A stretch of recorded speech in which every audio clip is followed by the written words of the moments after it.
Well, we wanted to know what some of you thought about this compromise and how it would affect you buying and selling guns. Fox 10 News reporter Candace Murphy caught up with a man who works with the Mobile Gun Show. I don't think we need more laws. Since he was 14 years old, Jerry Fulford has used guns, mostly for hunting purposes. You can see some of his hard work displayed on the walls of his home.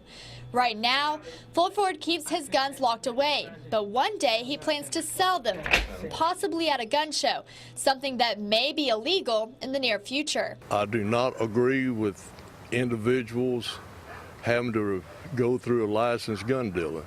That means I cannot sell my private guns without going through a licensed firearm dealers to sell them.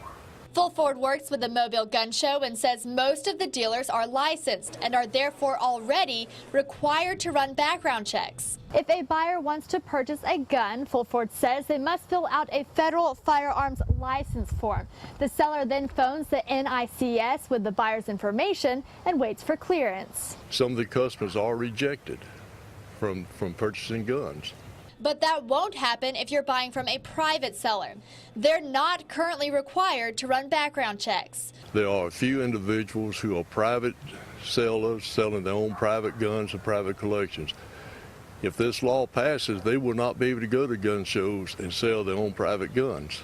Fulford doesn't think the law will keep guns out of the hands of the mentally ill or criminals. The gun show that we put on... Instead, he believes it will only keep him and others from selling. Reporting in Mobile, Candace Murphy, Fox 10 News.